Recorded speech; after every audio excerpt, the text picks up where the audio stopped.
Ya, teman-teman yang saya hormati, terima kasih. Hari ini sesi kedua malam ini. Sesi kedua dari 2 sesi khusus hari ini.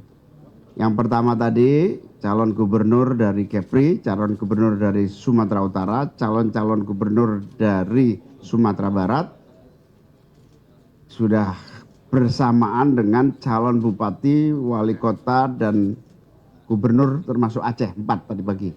Aceh, Sumut, Sumbar, Kepri. Nah ini sudah bertemu, salah satu nama-nama yang muncul ada incumbent, ada dari berbagai partai yang ikut mendaftar dan bergabung.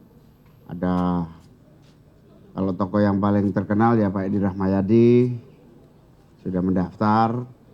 Kemudian ada banyak tokoh-tokoh di Aceh, tokoh-tokoh di Sumatera Utara. Nah malam hari ini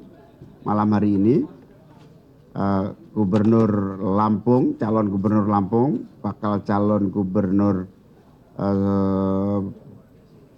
Jambi, gubernur Riau, Bengkulu, Sumatera Selatan, beserta seluruh calon-calon bupati dan wakil bupati. Gubernur dan wakil gubernur calon-calon yang saya sebutkan tadi.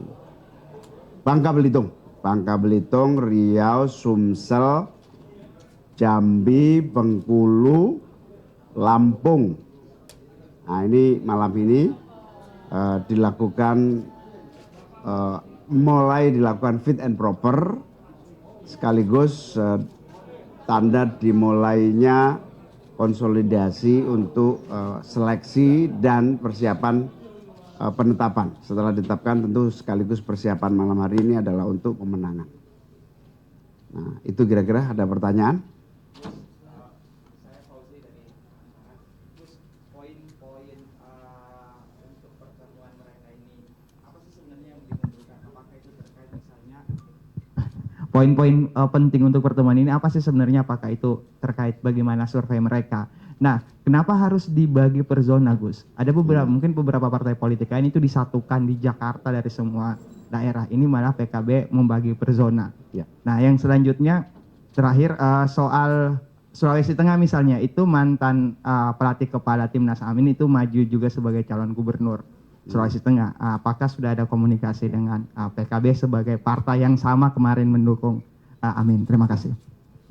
Ya, pengumpulan ini semata-mata faktor teknis saja supaya lebih tidak terlampau besar jumlah yang hadir, sehingga kita bagi-bagi sampai besok. Besok berapa sesi besok? Besok 2 sesi juga.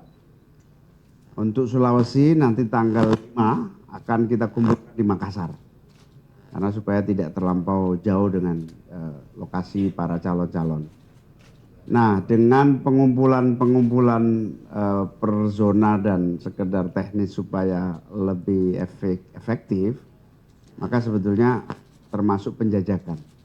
Penjajakan dari aspek elektoral tentu saja. Yang kedua integritas. Yang ketiga komitmen terhadap strategi pembangunan daerah yang memang intinya PKB untuk pilkada tahun ini benar-benar mengabdikan seluruh pilihannya kepada kepentingan rakyat daerah. Terutama kita ingin mendorong desentralisasi kembali.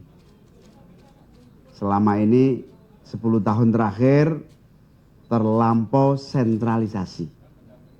Sehingga kita PKB menginginkan para calon kepala daerah ini betul-betul siap menjadi pimpinan otonom daerah.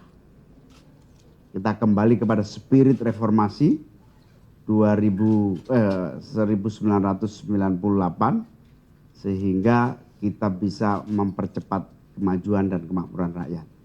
Nah itu visi kami, sehingga nanti suatu hari kalau redistribusi kekuasaan melalui otonomi daerah itu berjalan kembali secara maksimal, para kepala daerah yang terpilih ini benar-benar sudah siap.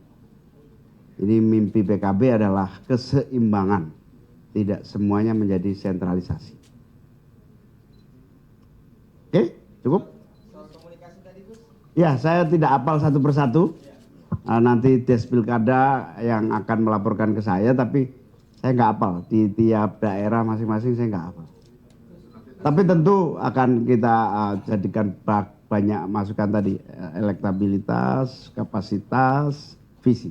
Agenda perubahan Pasti visi ini, di visi-visi perubahan tentu saja.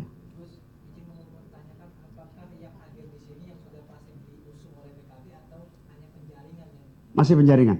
Nanti akan ada fit and proper. Masih ada perdebatan survei, pendampingan. apakah pembatasan porsinya Gus, misalkan kayak kader asli dari PKB atau No, tidak ada. Kader atau tidak kader sama. 3 kriteria, elektabilitas, kapasitas, visi. Kader pun kalau tidak masuk 3 kriteria visi ini tercoret.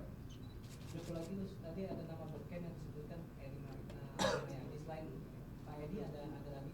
Saya belum tahu siapa yang daftar. Untuk cagup banyak, ada 5-6 tadi yang hadir.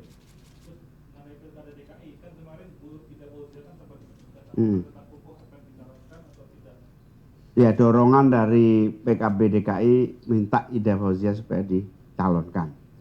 Masalahnya kan kita masih butuh 10 lagi untuk bisa mengusung Ida Fauzia. Ya tentu tidak mungkin kita bisa memastikan kalau tidak ada 10 kursi lagi ya. 10 kursi lagi yang membackup. Tentu proses yang harus kita lihat. Itu partai ya.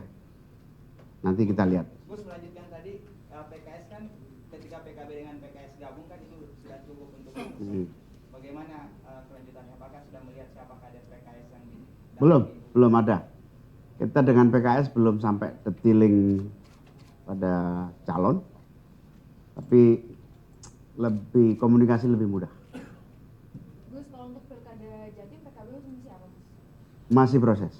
Nanti tanggal 4 dimulai penjaringan awal. ini dari PAN kan ada harapan akan supaya terbentuk koalisi besar untuk mendukung kandidat. Kalau dari PKB apakah sudah melihat peta koalisi? Belum, sampai detik ini Bu Khofifah belum mendaftar di PKB. Jadi ya gimana kita nggak tahu katanya. Belum ada komunikasi berarti. Belum, ya pokoknya bagi kita yang daftar yang kita akan. Tapi khusus PKB bisa mengusung satu pasang calon ya Gus? Siap, satu calon, bisa sendiri, bisa mengusung. Kita punya banyak daerah yang bisa mengusung sendiri, kita banyak daerah yang juga harus koalisi. Ini kan habis Pilek dan Pilpres serentak, dan untuk pilkada ini persiapan logistiknya bagaimana? Apakah dibahas dalam rapat-rapat dekat ini? Logistik Pilkada mendatang, pembiayaan. masing-masing, ya, kita masing-masing diurus oleh masing-masing calon. Kalau support dari partai bagaimana? Nggak ada. Jadi partai memfasilitasi, tapi soal pendanaan kita tidak bisa membantu. Berarti menegaskan aja menggarisbawahi bahwa politik tanpa mahar ya Gus ya? Oh nggak ada mahar-maharan. Dari dulu nggak ada mahar-maharan. Soal visi perubahan yang kemarin gagal diterapkan secara langsung karena di Pilpres akan kemudian diupayakan supaya kader PKB menerapkan itu semua. Ya, betul. Bukan hanya kader PKB.